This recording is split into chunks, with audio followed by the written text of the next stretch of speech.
Hey everyone, okay, it is now week 6 of 52 weeks of career tips, and I want, of course, for you guys to all subscribe to my YouTube channel, to Instagram, Facebook, Twitter, you name it, all of the social media, Profound Talent. Come subscribe to us, like us, comment below. Okay, so today we have a really exciting video, and it is with a special guest, Megan Nobert, who is a freelance makeup artist. And for you guys that don't wear makeup, you may want to stay tuned because you can see all the effort that goes into maybe your spouses every morning when they have to get ready. And for you ladies, we're going to be talking about how to put on a professional makeup. And we're going to, it's going to take a little longer in this video, but when you're doing it, it should only take you like 10-15 minutes. So how to look great when you're going to work and professional, most importantly. Okay, so here's my special guest, Megan Nobert. She is a freelance makeup artist here in Edmonton. Hey everybody, so if you like what you're seeing, you can just follow me at Megan Marie Makeup and you'll get lots more makeup videos. Perfect. Okay, so let's get started. Megan, so what are you going to do? Okay, so first off, you always want to have a daily skin routine. Make sure it's always prepped so that you have a nice even base for all your makeup to get put over. Typically at night you want to be able to take your makeup all the way off and then have a facial cleanser and wash it with that, and then repeat that in the morning and then do a moisturizer. Okay, perfect. So I put moisturizer on already this morning, so I think we're ready to roll. So what's the next step? Okay, so we're going to start with primer. This is the Tarte Timeless Smoothing Primer. So this one fills in all your fine lines and pores. So you're going to just take a little bit of it, rub it in between your fingers, and then place it mainly on your cheeks, nose, chin, and forehead, and just rub it in with your fingers. You guys see what we're doing here? So you don't want to be too aggressive on the skin because that's how you create those fine lines. So you just want to tap it in and lightly massage it in just to get that smooth base. And God only knows I have a lot of fine lines and wrinkles, so we need all the help we can get. Okay. So once that all is into the skin, we're going to move on to a foundation or a BB cream. So in the morning, typically Terry likes to use a BB cream. This one is the Bare Minerals Complexion Rescue because it's a much lighter type of coverage, whereas foundation gives you a bit more coverage, and so there's typically more to crease or settle in your fine lines. So for this, we're going to put it on a sponge. A sponge is nice because it can pick up the product, but it can also place it down, so it doesn't give you too much coverage. I know I used to use powder and found it was really cakey. And so anyways, Megan got me onto this and I really like it. Yeah, so you're just going to put a little dollop on the bottom of the Beauty Blender. Okay. And place it on the cheeks, forehead, chin. And then you don't want to rub. Typically you see a lot of people rubbing it in, but you actually want to pounce it up and down to create so that there's no like smears or like any types of lines that you would typically see from when you use your fingers or a brush. So just pounce it in.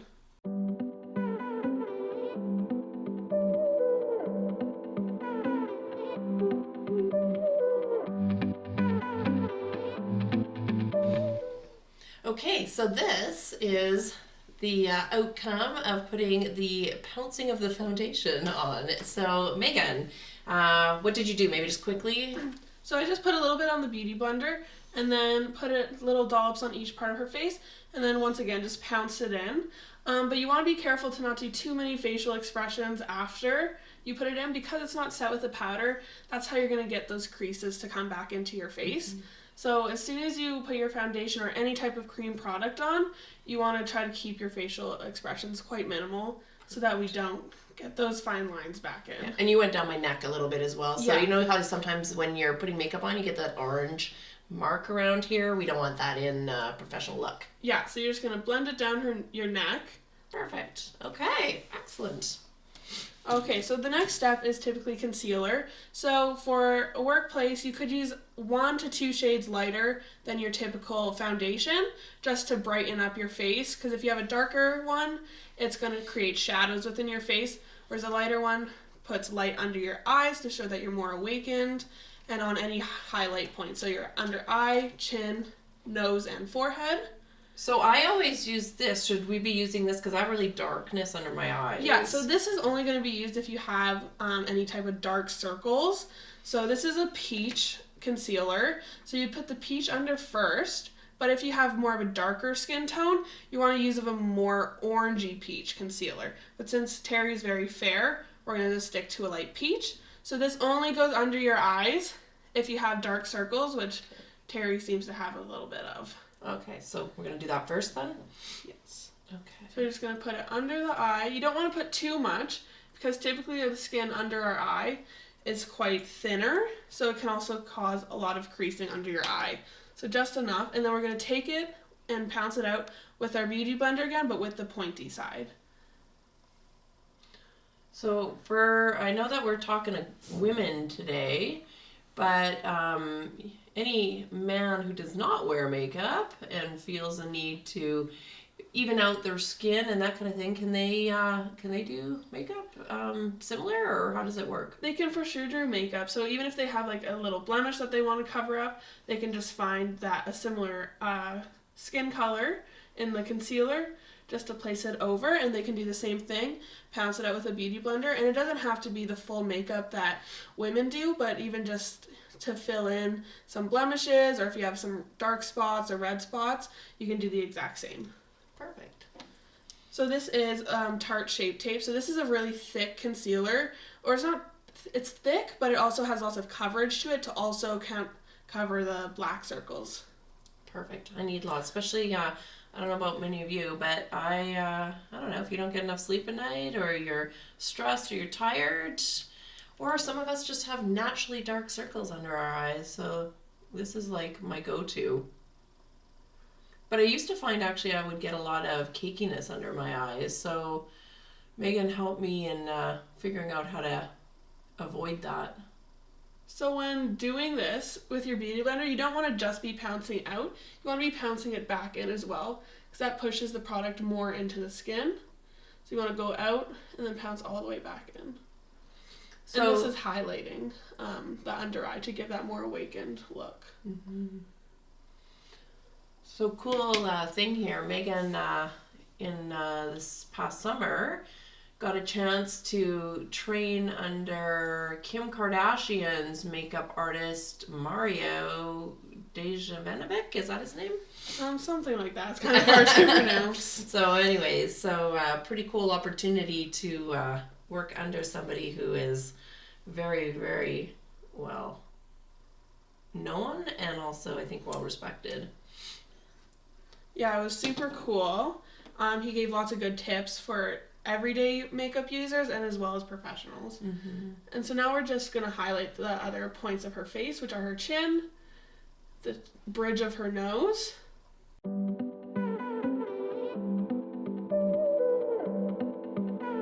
And while this may look like it could take a long time, it probably doesn't once you get going. When you're doing it on yourself and you get like the right routine going, it's much quicker. It can take anywhere to 10 to 15 minutes, but obviously it's going to take a bit longer because we're explaining how to do each step. Okay, what next? So now we're going to set it with powder. So this is where that expressions and keeping them minimal comes in, because this is what's going to basically lock what's in our what we've already put on our face. So if we have a crease and you're going to put powder over top, it's going to keep that crease throughout the day. Whereas if you've blended out all the creases and then put the powder on, then it's going to keep that smooth look all day. So I'm using a Kat Von D brush. It's just a tapered brush, and this is her contour brush. And I'm also using the Laura Mercier powder. This one's really nice if you are doing any type of shooting like we are today, because it doesn't create a flashback. And a flashback is where you get this really white, ghostly cast over your face. And you don't want to be too heavy with the powder, because that's also how you can get that very cakey look, which is not what we want in a work. And then for all over the face, I just like to use a domed kind of big fluffy brush just to get it evenly distributed. And then you want to pat the powder on, because if you rub it and swirl it, it's going to move what you've already placed.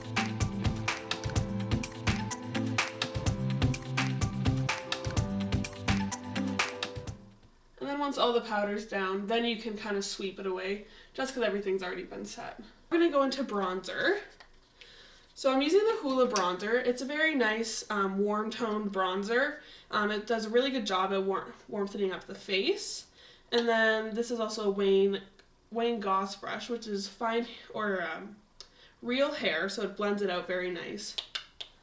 So you always want to tap off the extra, just because if you don't, you can always put more bronzer on, or any type of makeup, you can always put more on, but if you've started off with a very heavy amount, it's really hard to get it all off without taking all your makeup off. So you're just going to put it right underneath the cheekbones and blend it upwards. You don't want to drag it down, because then that's going to create a very muddy looking cheekbone and face.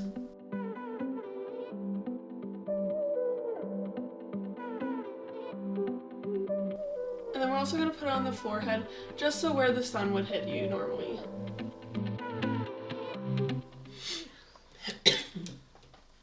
Okay, so if you ever accidentally put too much bronzer on that you weren't expecting, you can take a very dense, fluffy brush, so it's pretty dense, and you can just buff it out, but you want to buff it up, because once again, we don't want to bring it down on the face.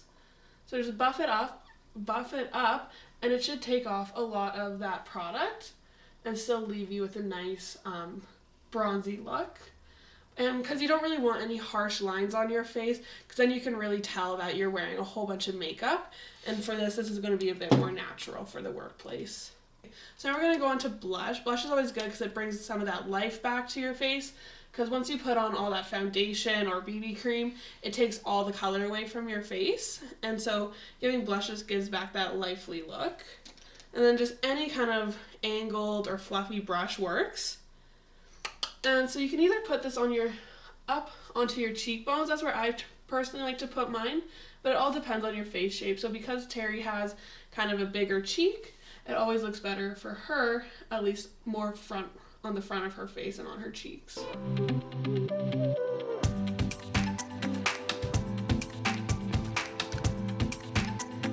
And you want to be careful not to go too overboard with the blush, because then that can also give you that clown look, which is not appropriate.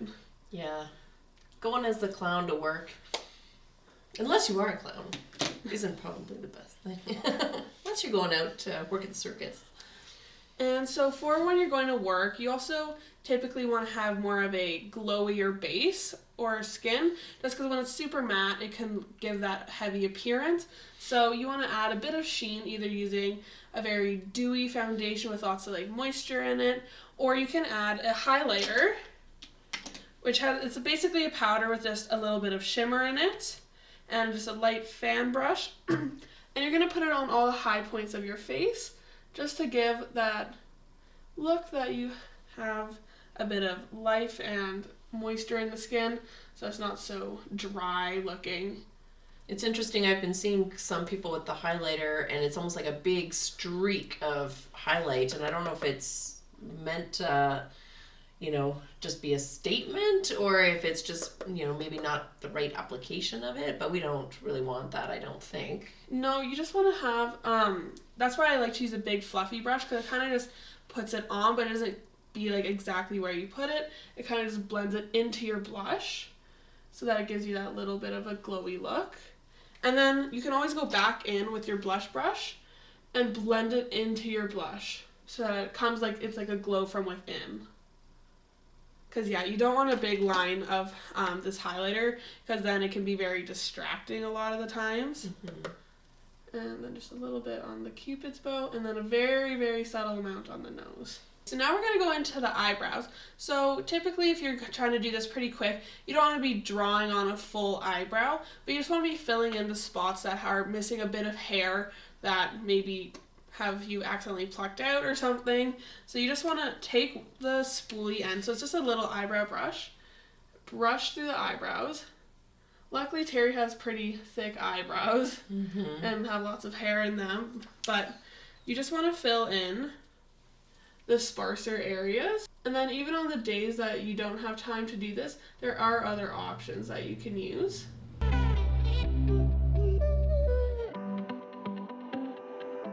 Okay, and always be sure to rebrush your eyebrows out once you've applied the product in them, just to give it that overall blending. And because it's such a thin pencil, a lot of times you can end up with some lines in your eyebrows.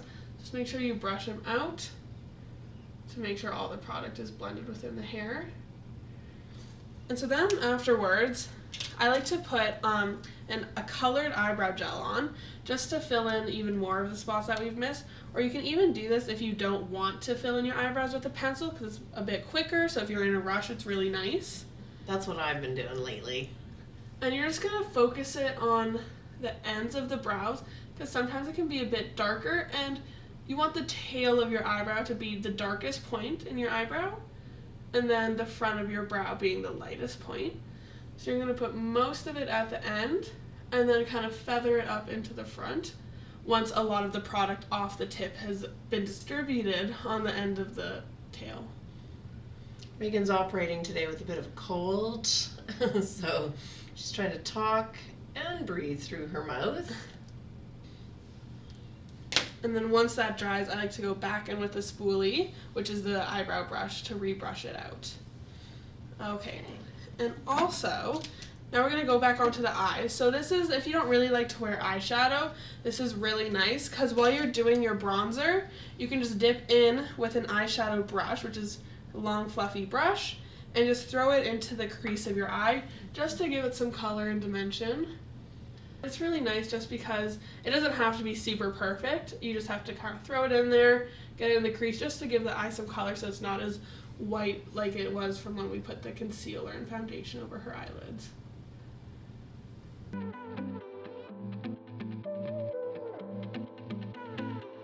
Okay, so now we're going to go into eyeliner. So personally, my favorite one is the Kat Von D Tattoo Liner.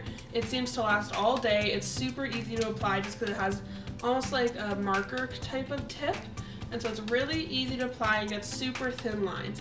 That's one thing you don't want for the workplace, is a really thick, heavy eyeliner, because it just doesn't look very great. So a thin line just to almost look like all your eyelashes are connected is really awesome with this eyeliner.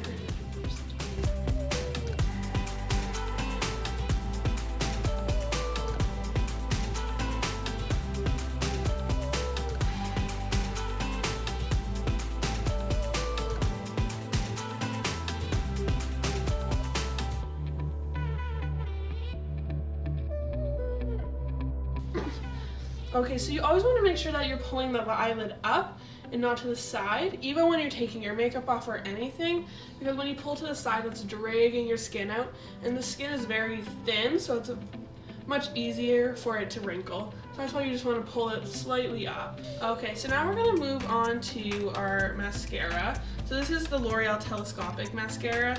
It's really nice because it has a nice thin brush, so it doesn't get all over your eyelid, which if you have a thicker brush and you're kind of in a rush, it typically will get up on your eyelid just because you're going so quick. So this is nice.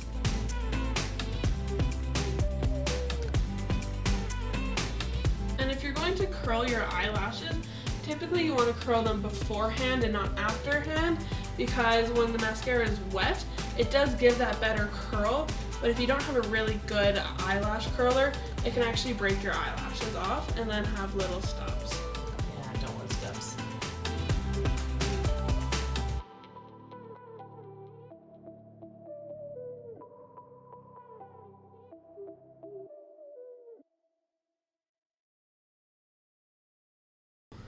Okay, so like we did here, so we actually got a bit of mascara on the bottom of her eyelids, and that can be from blinking too much or just accidentally hitting the wand on your face. You can actually wait for it to dry and then take a Q-tip and just rub it off, whereas if you do it immediately when it's wet, it's going to smudge, and then it's really difficult to get off because it's already smudged and dried into your skin. And so then you're actually going to have to take off that little piece of makeup, and it's just much more of a hassle. Whereas if you let it dry and then take a Q-tip and just kind of twirl it off, which I'll show you as soon as it dries, it makes it a lot of an easier process. Okay, and so then lastly, we're going to finish it off with some setting spray. So this you want to put on at the end. It kind of melts all of your powders together and also keeps it on all day. So this is really nice. You just want to do a few sprays, nothing too much.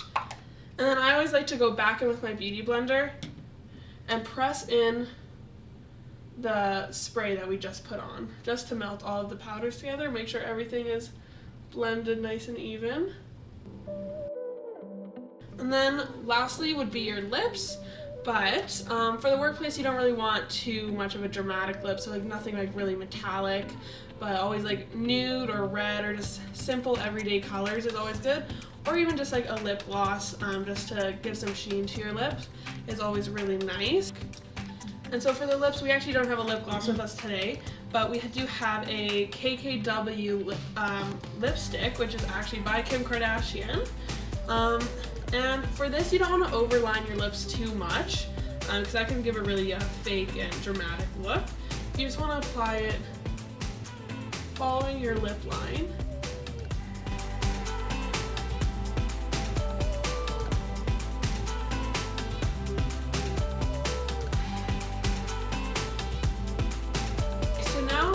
This should be dry. We're going to take our Q-tip. We're just going to kind of flick it off. And it comes off super easy, and then nothing has really been done to the makeup. Just taking off that layer of black. That is the finished look for a workplace makeup look. That's typically done within 10 to 15 minutes. So it's really easy for a nice, quick on-the-go makeup look. Perfect. Thank you, Megan. That looks fantastic. I love when she does my makeup because it's easy and I always look good. Thank you. Bye, everyone.